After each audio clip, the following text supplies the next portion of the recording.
Vamos falar sobre o maior problema do mundo. Para a diretora da Oxfam, uma organização que faz análise sobre os grandes bilionários do mundo, né? Desigualdade é o maior problema do planeta. Essa é a socióloga Katia Maia, né? E ela diz que a pressão da sociedade sobre o Estado é absolutamente necessária para conter essa desigualdade absurda que o mundo vive, né? A absurda concentração de renda e poder nas mãos dos super ricos, em contraste com as condições cada vez mais precárias dos trabalhadores em todo o mundo, não é somente mais uma questão importante a ser resolvida. Para a socióloga Katia Maia, a diretora executiva da Oxfam no Brasil, esse é o principal problema do planeta. A Oxfam Internacional é uma confederação de 19 organizações e mais de 3 mil parceiros que atuam em mais de 90 países na busca de soluções para o problema da pobreza e da desigualdade. O relatório elaborado pela entidade para ser apresentado em Davos, na reunião dos países mais poderosos do mundo, destacou que a desigualdade entre países de norte e sul aumentou pela primeira vez em 25 anos. Os monopólios estão cada vez mais concentrados. As consequências políticas, sociais e ambientais desse desequilíbrio são detalhadas por Kátia Maia na entrevista a seguir. Aí ela diz, né? Foi perguntado pelo ICL Notícias, que fez a entrevista, qual é o grande destaque do relatório. E a Kátia Maia responde: eu diria que é dar visibilidade a essa relação entre o aumento das desigualdades e o poder corporativo global. O poder das grandes empresas, e especialmente o monopólio, é uma máquina de gerar desigualdades. E isso se conecta quando você constata que em 7 das 10 maiores empresas do mundo tem um bilionário no poder. São empresas que realmente permitem a concentração de riqueza. Quando você pensa em colocar juntos os super ricos, enxergamos que as grandes corporações têm o controle da economia. Com isso, elas têm também o controle sobre a política. Mostramos essa relação em dados, dirigidos a Davos, onde estão os grandes representantes dessas corporações. É importante para a gente trazer um outro tipo de debate. Ela fala dessa questão da influência do dinheiro na questão política, porque é o dinheiro que acaba financiando as próprias políticas, principalmente em países subdesenvolvidos. É o dinheiro que acaba influenciando de alguma forma as decisões econômicas que são tomadas, no sentido de fazer lobby quando algum projeto vai ser aprovado em algum congresso, entre outras ações que o dinheiro tem a condições de gerar influência, né? É um poder de barganha muito grande que esses bilionários têm perante aos governos. Eles têm as empresas deles instaladas em um determinado lugar, eles chegam para o governo e simplesmente viram e falam: olha, se você não me der isenção fiscal, eu vou embora para outro lugar que está me dando condições melhor e eu vou admitir aqui 10, 20 mil pessoas. E aí o governo fica de mãos atadas para tomar determinadas decisões que poderiam ajudar a diminuir essa desigualdade, né? Mas acaba que os governos, principalmente dos países subdesenvolvidos, têm uma dificuldade muito grande de lidar com essa pressão das grandes corporações e desses grandes bilionários que acabam tendo um grande poder político, conforme diz aí Katia Maia. Algum dado em especial surpreendeu? Eu destacaria primeiro a velocidade de ampliação desse poder monopolista. As empresas estão se concentrando cada vez mais, as grandes empresas estão comprando as pequenas empresas e elas estão fazendo verdadeiros monopólios no mercado, qual basicamente uma empresa controla grande parte do mercado, evitando que outras concorrências cheguem. Isso é que é a questão do poder monopolista que ela coloca aí. Você vê como está reduzindo o número de grandes corporações no setor das farmacêuticas, as Big Pharma. O setor de semente, em que há 25 anos tínhamos 10 empresas dominando 40% do mercado do mundo e hoje temos somente duas. Há uma aceleração grande na concentração tanto do monopólio quanto desse aumento de riqueza. Uma coisa acaba puxando a outra, né? Quando você tem um monopólio, você pode controlar o preço. Controlando o preço, você pode, vamos dizer assim, aumentar a sua margem de lucro, porque você vende por um preço mais alto e não tem opções para o consumidor, né? E aí você acaba ficando mais rico, porque sua margem de lucro é maior, né? Quando você vai olhar essas grandes corporações, a distribuição de lucros e dividendos para acionistas é um negócio impressionante, fora de proporção. Você pega o caso das Americanas, que não está no relatório. A Americanas teve um rombo de 20 bilhões e os caras, que são os principais acionistas, tiveram um aumento de riqueza ainda. Olha que coisa absurda que a gente está vivendo nesse mundo, né? No relatório, a gente está chamando de década da divisão. É a primeira vez em 25 anos que a desigualdade global cresce.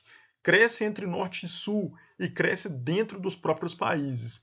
Então estamos muito preocupados, porque você pensa que em 2020 nós tivemos a pandemia e depois veio a crise de preço dos alimentos, colapso climático, guerras, e isso não afeta essas grandes corporações, esses super ricos. Então, isso está se normalizando. Essa é a preocupação.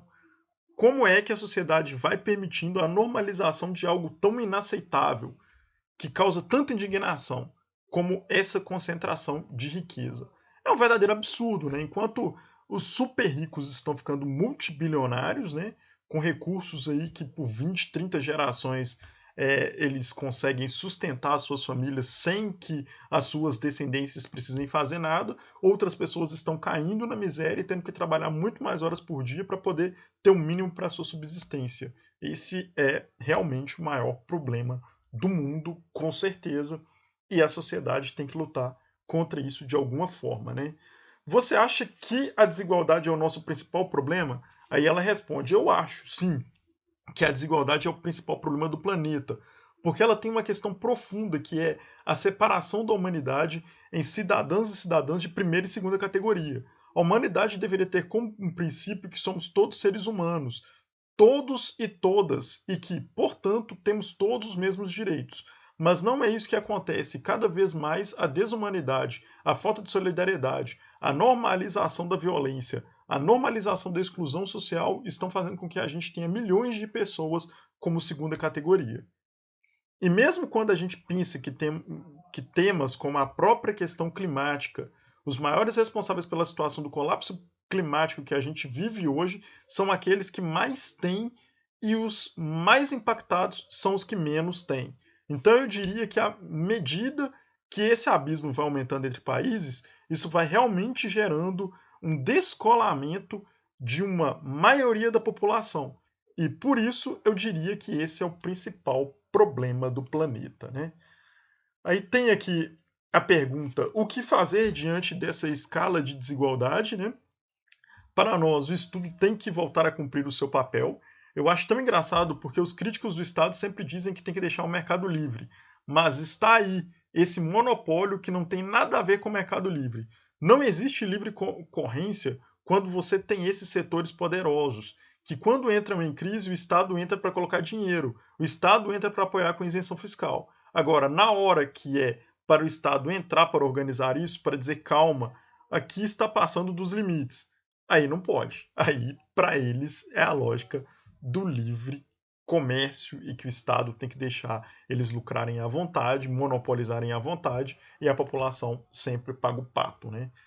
É, qual é a concentração, qual é a consequência dessa concentração crescente de dinheiro? Ela vai e coloca, né? O primeiro ponto é a questão do trabalho, porque essa concentração, essa possibilidade de gerar cada vez mais riqueza para o acionista é feita às custas dos trabalhadores. Então você aí, trabalhador, é você que está pagando isso aí, né? No último ano, temos 800 milhões de trabalhadores no mundo cujos salários ficam abaixo da inflação. E você tem os céus, os acionistas, todo mundo ganhando montanhas de dinheiro. Mas você tem 800 milhões de trabalhadores que nem conseguiram cobrir a inflação. Né? Depois da pandemia, os salários reduziram muito, enquanto os salários desses acionistas e multibilionários aumentaram bastante. É o que ela coloca como grande problema. Né? Então você tem falta de trabalho digno, declínio histórico, mesmo dos salários e as condições de trabalho. A Amazon, por exemplo, faz tudo para bloquear a organização sindical dos trabalhadores. Nessas grandes corporações, as condições de trabalho pelo mundo, a forma que eles operam é terrível. Além disso, elas têm um planejamento tributário agressivo, procuram brechas para não pagar impostos e ainda pressionam os governos para ter incentivos fiscais, com alíquotas muito baixas. Então, quando o governo deixa de arrecadar, deixa de ter recursos para as políticas públicas. E é a discussão que a gente está tendo no Brasil, né? É a discussão que a gente está tendo no Brasil. É claro que você tem momentos em que o incentivo fiscal é necessário, mas o Brasil precisa fazer uma auditoria dos incentivos fiscais. Vamos olhar todos os incentivos fiscais que existem no país, quais são aqueles que efetivamente contribuem para combater as desigualdades e não que ficam alimentando essa concentração de monopólio. Temos um outro ponto que também é importante, o poder dessas grandes empresas na sua pressão sobre o setor público, quanto ao acesso a serviços públicos. Essa pressão pela mercantilização e segregação do acesso a serviços vitais, como educação, água e saúde. Esses setores movimentam trilhões de dólares. Essa pressão vem de todos os lados. Entra na mídia, que tem uma narrativa de que tudo privado é melhor. Às vezes sim, às vezes não. O interesse final do privado é a distribuição de lucros e dividendos, e não o bem-estar da população. Isso é uma diferença significativa. O outro elemento também é o impacto e a questão climática. Quando você vai olhar os investimentos de muitos desses bilionários das grandes corporações, os super ricos investem muito em processos que não têm nada a ver com a redução das mudanças climáticas, né? Ao contrário, a questão energética é um exemplo disso. A questão do petróleo e vários outros caminhos de investimento tem essa lógica, que é o retorno no curto prazo. Então, ela continua aqui a reportagem, né? Quais seriam os caminhos para reverter esse quadro? Ela fala da pressão da sociedade, que é muito importante, né? A questão do Congresso, né? A população colocar pessoas no Congresso que lutam por essa desigualdade, que não são conservadores. Os movimentos sociais também têm que agir no sentido de buscar representantes dos próprios movimentos sociais para que a gente tenha representação popular nos locais de decisão, né? E assim podemos tentar mudar essa realidade de absoluta desigualdade que acaba fazendo com que a democracia brasileira e a democracia mundial não seja uma democracia plena, né? Afinal de contas, quando você tem essa desigualdade social toda e que o mercado, né, financeiro e de capitais consegue cooptar o poder judicial, o poder legislativo e o poder executivo, esses poderes que deveriam trabalhar pelo bem do Estado e pelo interesse do povo, acaba trabalhando pelo interesse daqueles que mais têm, não reduzindo as desigualdades e retirando direitos do restante da população. Bem, pessoal, essa é a análise, essa é a reflexão e até o próximo vídeo.